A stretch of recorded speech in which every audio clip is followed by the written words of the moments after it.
आप सभी का वेलकम है आज के वीडियो में। दोस्तों, शिक्षकों एवं शिक्षिकाओं, एक पॉइंट पर जब से नियमावली आई है एक पॉइंट पर बहुत जिक्र हो रहा है और कई ऐसे बिंदु हैं जिस पर चर्चा करना ज़रूरी हो गया है। बहुत सारे कॉल मैसेज आ रहे हैं कि सर ऐसा कैसे है, इस बिंदु का मतलब क्या है, उस बिंदु का मतलब क्या है। तो मैं एक एक करके सारा पॉइंट मौखिक रूप से बता दे रहा हूँ, आप लोग समझ लेंगे।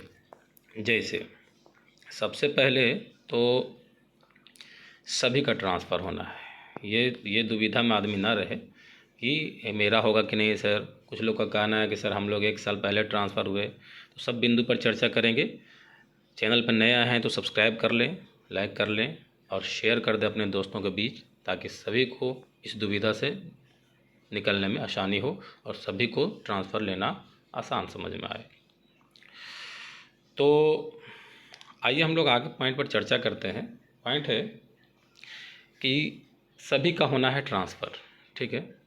अब उसमें मुख्य बिंदु है, जैसे HT है, HM है, विद्यालय अध्यापक हैं, TRE 3 है ना, महिला है, पुरुष है, दूरी के आधार पे है। चाहे वो जिस कैटेगरी से हो, सब का ट्रांसफ़र होना है, तय है। आपको बता दे रहे हैं, नियमावली मैं आपके सामने रखा हूँ। ये नियमावली को मैं पिछले 1 दिन से, जब से आई है, मैं एक एक बिंदु पर गौर से देख करके, पढ़ करके और समझ करके आप तक वीडियो ला रहा हूँ। ऐसा नहीं हवा हवाई में। अगर कोई ऐसा आपको बोल रहा है, बहुत सारे शिक्षकगण हमारे बोल रहे हैं कि सर कोई बोल रहा है कि हमारी ट्रांसफ़र नहीं होगी, हमने पिछले बार ट्रांसफ़र लिया है। देखिए, नियमावली में ऐसा कुछ नहीं लिखा हुआ है कि होगा या नहीं होगा, ठीक है। नियमावली में सबके लिए लिखा हुआ है कि सबका होगा, ठीक है।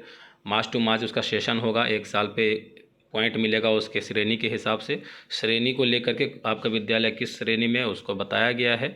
हमने एक वीडियो भी छोटा बना दिया 5 मिनट का, किस श्रेणी में किसका विद्यालय आएगा, उसका कितना पॉइंट मिलेगा तो पर ईयर पे, ठीक है। अगर नगर निगम में है तो 1 पॉइंट, नगर परिषद में है तो आपको 2 पॉइंट, नगर पंचायत में है तो 3 पॉइंट और ग्रामीण में है आपका तो 5 पॉइंट। इस तरह से पर ईयर पर बोला गया है, ठीक है। यहाँ तक क्लियर हो गया।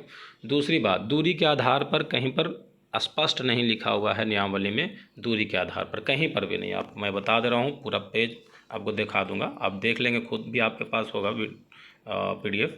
कहीं पर जिक्र नहीं हुआ है कि दूरी के आधार पर ट्रांसफ़र होनी है। हाँ, दूरी ऐसे मान सकते हैं कि हाँ मेरा है यहाँ, मान लेते हैं कि गया में या फिर नालंदा में, और आपका है सिवान में या गोपालगंज में, तो हम लोग पारस्परिक एक्सचेंज कर सकते हैं, जिसको म्यूचुअल कहते हैं। म्यूचुअल के आधार पर हम लोग कर लेंगे तो ये दूरी मान लीजिए इसको। लेकिन डायरेक्ट ट्रांसफ़र, सामान्य ट्रांसफ़र के बारे में ऐसा दूरी के आधार पर कहीं पर पॉइंट बताया नहीं गया, तो ये क्लियर हो गया।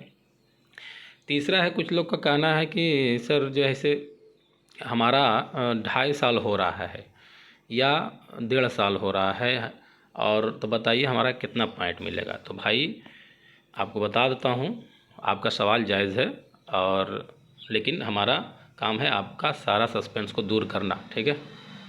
कोई अगर आपकी बात बोलता है कि आधे साल में ऐसे हो जाएगा, 1.5 साल में इतना पॉइंट बनेगा, मान लेते हैं कि आपका 5 पॉइंट ग्रामीण में है तो पर ईयर 5 पॉइंट बन रहा है, 1.5 साल हैं तो आपको लग रहा है कि 7.5 पॉइंट बनेगा।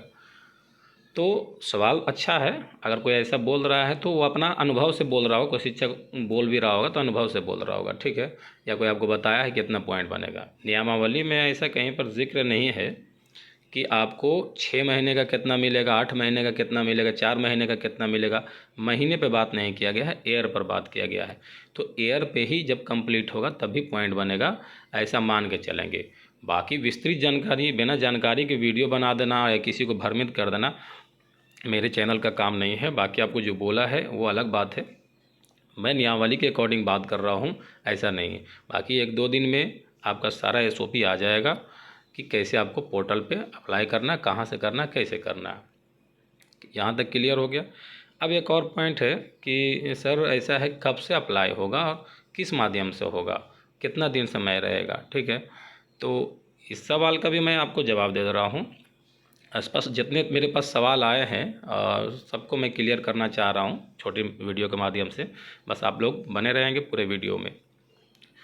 तो भाई ऐसा है कि अभी 1-2 दिन, मिनिमम 1-2 दिन और मैक्सिमम जो है 30 तारीख तक आपको सारा क्लियर आ जाएगा कि कैसे क्या करना है। 30 जून तक सारा स्पष्ट हो जाएगा। आज हो गया, आज कितना हो गया, तो आज हो गया लगभग 26, ठीक है। 4 दिन में, ऐसे 1-2 दिन में ही क्लियर हो जाएगा, लेकिन 4 दिन में आपको स्पष्ट पता चल जाएगा कि किस रूप से आपका ट्रांसफ़र होना है, ठीक है। SOP कंप्लीट आ जाएगा। उसके बाद माना ऐसा जा रहा है, इसका कोई मैं लिखित नहीं बता रहा हूँ, लेकिन ऐसा माना जा रहा है, ऐसा न्यूज़ जो हम लोग के पास आया है उसके अकॉर्डिंग मैं बता रहा हूँ सवाल कि आपको 7 से 10 दिन तक आपको क्या है मिल सकता है मौका पोर्टल पे। पोर्टल मतलब ई शिक्षा कोष, हमारा पोर्टल तो वही है। ई शिक्षा कोष पे आप जा कर के, जिस माध्यम से पिछले बार किए थे, अगर आपको जानकारी होगी तो वहाँ पे जाके आप अप्लाई कर सकते हैं, विद्यालय चुन सकते हैं। विद्यालय के लिए स्पष्ट वीडियो बनाया गया है। सारा शिक्षा की जानकारी के लिए वीडियो मैं बनाता हूँ, और सीटेट बीटेट TRE से संबंधित भी वीडियो बनाते हैं, आप देख सकते हैं जा कर के, और अपने संबंधितों को चैनल से जोड़ सकते हैं जो इन सब चीज़ का तैयारी कर रहे हैं। खैर, तो आप जो है उसमें भी देख लेंगे कि किस किस माध्यम से होना है, पोर्टल पर किस तरह से पॉइंट बनेंगे और विद्यालय कैसे चूज़ करेंगे, ठीक है। अब एक और सवाल है कि आपका जो महिला है, महिला का कुछ विशेष छूट दिया गया है कि नहीं है। तो महिला में अब आप जो बीमारी से ग्रसित है या पति पत्नी हैं, इसके अलावा जो सिंगल महिला है, जो विधवा है, उस उनका, और जो नॉर्मल महिला जो सिंगल है यानी अनमैरिड है, उसके लिए कोई विशेष उसमें दिया नहीं गया नियमावली में। विशेष मतलब कुछ खास नहीं दिया है कि महिला को प्रायोरिटी देंगे। हाँ, एक बेनिफिट ये समझ सकते हैं महिलाओं के लिए, मैं समझता हूँ नियमावली के अकॉर्डिंग, कि वो है आपको क्या कहते हैं पंचायत, ठीक है। अपने पंचायत के बगल में पंचायत मिल जाएगा आपको, ये महिलाओं का ये बेनिफिट मिला है, ठीक है। ठीक, तो यही बेनिफिट मैं समझ में आ रहा हूँ। तो ये सवाल भी क्लियर हो गया कि महिलाओं के लिए कोई विशेष, ठीक है, नहीं है। बस यही है कि आपको पंचायत है और पुरुष के लिए प्रखंड को छोड़ करके है, क्लियर। उसके बाद एक है कि पारस्परिक ट्रांसफ़र में कैसे क्या होगा सर। पारस्परिक ट्रांसफ़र जो हम लोग कहते हैं, पारस्परिक ट्रांसफ़र जिसको म्यूचुअल ट्रांसफ़र कहते हैं, है, तो उसमें क्या होगा। तो उसमें है भाई कि 2 शिक्षक मान लेते हैं ट्रांसफ़र ले रहे हैं, एक दूसरे से सहमति बना लिए हैं, चाहे जहाँ भी रहें आप। तो उसके लिए आपको समान कैटेगरी होनी चाहिए। 1 to 5 है तो 1 to 5 का होना है, समान विषय भी होना चाहिए, ठीक है। और सबसे बड़ा चीज़ है कि आप TRE से हैं तो TRE ही शिक्षक अगला भी होना चाहिए। ये नहीं कि आप विशिष्ट हैं और एक TRE हैं, ऐसा नहीं। आपको सब कुछ सेम होना चाहिए, विषय से लेकर कैटेगरी से लेकर के सारा आपका जो भी होता है सब सेम होना चाहिए। ये भी क्लियर हो गया। अब एक और पॉइंट है जिसको हम लोग कहते हैं, देखिए यहाँ पर होगा समायोजन, है ना। समानुपातिकरण का भी मसला बहुत आया था, ये वाला मामला को समायोजन में भी ये बात बताया गया था कि समायोजन कैसे होगा। तो भाई समायोजन जो है आपको बहुत सारी वीडियो के माध्यम से भी बताया गया है। समायोजन का मतलब रेशनलाइजेशन, मतलब कि विद्यालय में प्रति 30 बच्चा पर एक जो है से शिक्षक, प्रत्येक 30 बच्चा पर एक शिक्षक का प्रावधान है। RT शिक्षा का अधिकार अधिनियम 2009 एवं 10 के अकॉर्डिंग जो है बताया गया है कि 30 बच्चों पर एक शिक्षक होना चाहिए। अगर आपके स्कूल में 60 बच्चे हैं तो 2 शिक्षक हो जाएगा, और या 45 बच्चे हैं तब भी 2 शिक्षक होगा। 30 के ज़्यादा होंगे और 60 से कम होंगे तो 2 शिक्षक होंगे, लेकिन ये सहायक शिक्षक होंगे। HT अलग से है ना। HT को अलग से रखा गया है, हेड टीचर को अलग से रखा गया है, सहायक शिक्षक का ये मानक है, ठीक है। और इसका प्रमाण भी है, 2025 में भी आया था एक लेटर प्राथमिक शिक्षा निदेशालय से, और तो उसमें भी और स्पष्ट किया हुआ था कि सहायक शिक्षक का रेशियो रहेगा 30 पर, HT जो है अलग से रहेंगे। वही नियम 2026 में भी लागू होना है, ठीक है। अब एक चीज़ और है इसमें कि समायोजन वाला पॉइंट क्लियर हो गया कि किस तरह से होना है। अगर आपका विद्यालय में ज़्यादा शिक्षक हैं तो वो शिक्षक सभी क्या हो जाएंगे, ट्रांसफ़र हो जाएंगे। विषय, अगर जिस विषय का वो शिक्षक हैं और वो विषय का उसमें नहीं है बच्चा, तो भी उनका क्या है बगल के विद्यालय में क्या कर दिया जाएगा, ट्रांसफ़र कर दिया जाएगा रेशनलाइजेशन के सिस्टम से। तो ये सारी बिंदु ये स्पष्ट करती है कि आपको क्लियर हो गया होगा। पूरा कोशिश किए कि आपका सारा बिंदु क्लियर हो। इसी तरह से आपका जो भी सवाल होगा कमेंट बॉक्स में आप बता देंगे कि सर हाँ ये वाले कैसे होगा।